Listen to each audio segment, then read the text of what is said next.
sahabat rumah belajar, salam jumpa bersama saya Winda Oktaria dari SMA Negeri 1 Ujanmas, Kabupaten Muara Enim. Pada kesempatan ini, saya akan menyampaikan materi mengenai ide-ide para pendiri bangsa tentang dasar negara.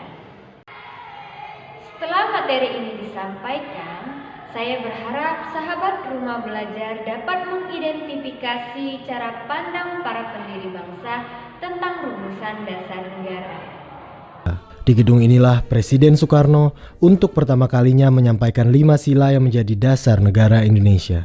Gedung yang sebelumnya berfungsi sebagai gedung Dewan Rakyat Belanda ini mulai dikenal dengan nama Gedung Pancasila sejak tahun 1964.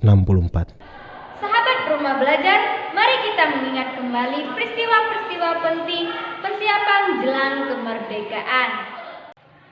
Pada 1 Maret 1945, Jepang mengumumkan rencananya untuk membentuk Badan Penyelidik Usaha-Usaha Persiapan Kemerdekaan atau yang sering kita sebut dengan BPUPK. Jepang pun mewujudkan janjinya untuk membentuk BPUPK pada tanggal 29 April 1945 atas izin Panglima Letnan Jenderal Kumakichi Harada. Di dalam BPUPK sendiri terdapat 2 badan. Yang pertama Badan Perundingan dan yang kedua Kantor Tata Usaha atau Sekretariat. Sahabat rumah belajar, BPUPK sendiri diketuai oleh Rajiman Widyo-Diningrat dengan wakil ketua Ichi Bangaseo dan Raden Panji Suroso. BPUPK ini melaksanakan 2 kali sidang. Sidang pertama dilaksanakan pada tanggal 29 Mei sampai 1 Juni 1945 membahas tentang dasar negara. Dan sidang kedua dilaksanakan pada tanggal 10 sampai 17 Juli 1945 membahas tentang rancangan Undang-Undang Dasar. Sahabat rumah belajar, untuk memudahkan kita mengkaji pemikiran para pendiri bangsa, kita akan mengulas pokok-pokok pikiran 3 tokoh yang sudah populer.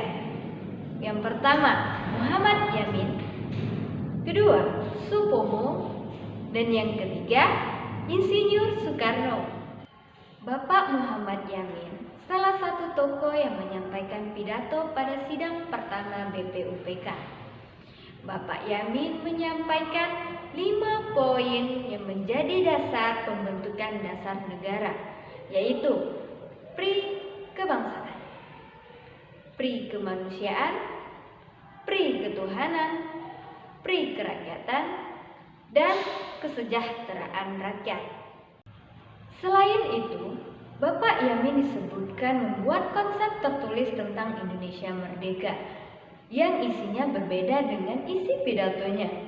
5 poin tersebut yaitu: pertama, ketuhanan yang Maha Esa; kedua, kebangsaan persatuan Indonesia; ketiga, rasa kemanusiaan yang adil dan beradab; keempat, kerakyatan yang dipimpin oleh hikmat kebijaksanaan dalam permusyawaratan perwakilan; dan yang kelima, keadilan sosial bagi seluruh rakyat Indonesia.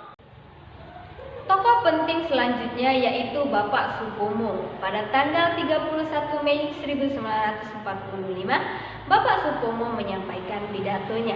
Ia berbicara mengenai struktur sosial bagi bangsa Indonesia yang ditopang oleh semangat persatuan hidup, semangat kekeluargaan, keseimbangan lahir batin masyarakat yang senantiasa bermusyawarah demi menyelenggarakan keinsapan keadilan rakyat. Sahabat rumah belajar, berdasarkan penafsiran Nugroho Noto Sutanto bahwa Supomo menyampaikan 5 dasar negara, yaitu yang pertama, persatuan; yang kedua, kekeluargaan; yang ketiga, keseimbangan lahir dan batin; keempat, musyawarah; dan yang kelima, keadilan rakyat. Sebelum kita melanjut pada tokoh yang ketiga, apakah sahabat rumah belajar dapat menemukan persamaan dan perbedaan antara pemikiran Bapak Yamin dan Bapak Supomo? Sahabat rumah belajar, sampailah kita pada tokoh yang ketiga, Bapak Insinyur Soekarno. Bapak Insinyur Soekarno mengawali pidatonya tanpa teks pada tanggal 1 Juni 1904 negara. Dari pidatonya, ia menyampaikan 5 prinsip dasar negara Indonesia Merdeka yang kemudian dinamakan Pancasila. 5 prinsip tersebut yaitu: pertama, kebangsaan Indonesia; kedua, internasionalisme atau pri-kemanusiaan; ketiga, mufakat atau demokrasi; keempat, kesejahteraan sosial; dan yang kelima, ketuhanan yang Maha Esa. Tidak berhenti di situ, Bapak Soekarno pun memberikan pilihan. Jika sekiranya kelima prinsip tersebut tidak disetujui, kelima prinsip tersebut dapat diperas lagi menjadi 3 prinsip, yaitu yang pertama, sosionasionalisme; yang kedua, sosiodemokratik; dan yang ketiga, ketuhanan. Bahkan, ketiga prinsip tersebut dapat diperas lagi menjadi 1 prinsip, yaitu gotong royong. Bagaimana sahabat Rumah Belajar? Tentu kalian melihat persamaan dan perbedaan rumusan dasar negara yang diusulkan oleh para pendiri bangsa.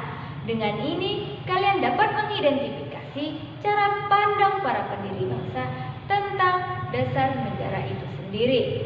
Semoga video ini bermanfaat. Saya Edi, wassalamualaikum warahmatullahi wabarakatuh.